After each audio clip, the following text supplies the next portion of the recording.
Remercier d'abord Jacques Lénart d'avoir organisé cet important colloque sur les artistes contemporains et l'archive coloniale, en parallèle de l'exposition que nous allons avoir la chance de voir en sa compagnie tout à l'heure. Et je le fais, donc, comme il l'a dit, au nom du Centre de recherche sur les arts et le langage, auquel nous appartenons, un certain nombre d'entre nous, donc Jacques, Anne Lafont, qui vient de parler, et moi-même. Et ce colloque, qui est un des éléments phares de l'année pour notre centre, qui est inscrit aussi dans un des axes de recherche qui sont les nôtres, celui qui s'intitule « Art, politique et nouvelles relations ». Et ce colloque témoigne aussi de nos relations de recherche privilégiées avec le Brésil, puisque nous avons beaucoup de coopérations communes.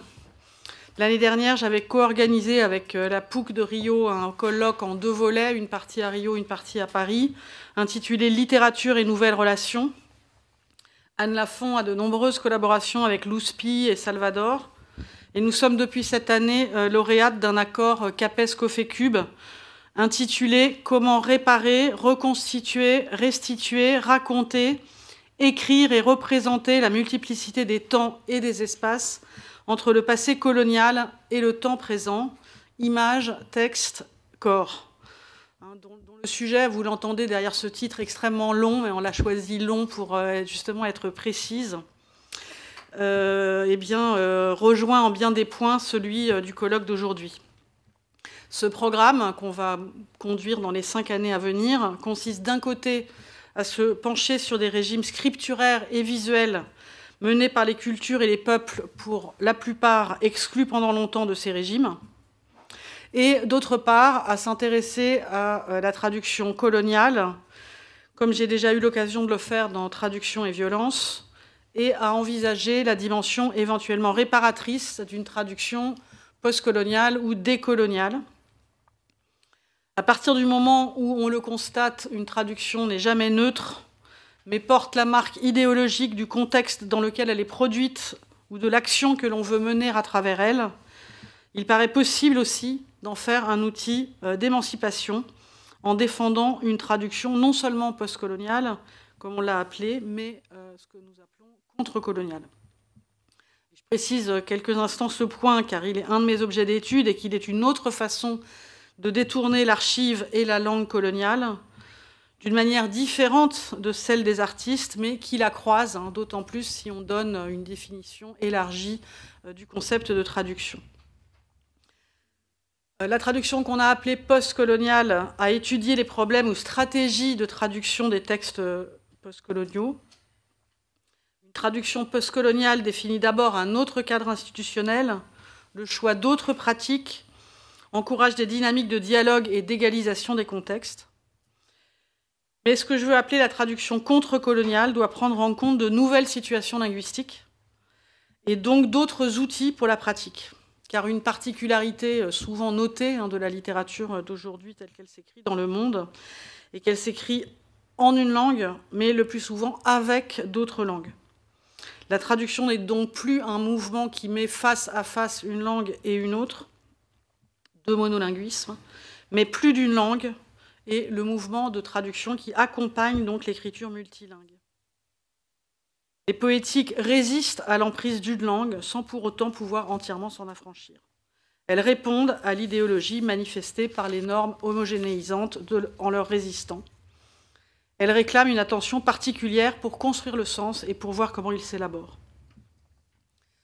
Ce mot de bienvenue en décalé, donc, d'une personne dont vous l'entendez, les objets de recherche sont aussi un peu en décalage par rapport à ceux du colloque, souhaite également, pour finir, avancer un concept qui est précisément celui de décalage.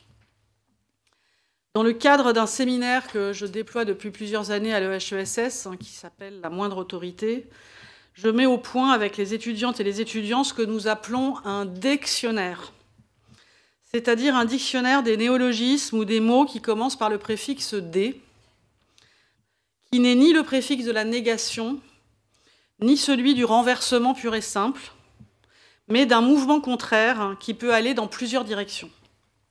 Par exemple, la désistance par rapport à la résistance, le fait de se désautoriser, déplacer l'autorité sans substituer l'une à l'autre, le dérire créole comme manière de mettre l'autre à nu dans l'analyse qu'en donne Raphaël Confiant dans Rire et dérire en pays créole, mais aussi défamiliariser en tant que le principe déjoue les discours majoritaires, déshorizonner, désapprendre, délabrer, dégravir, dépolitique.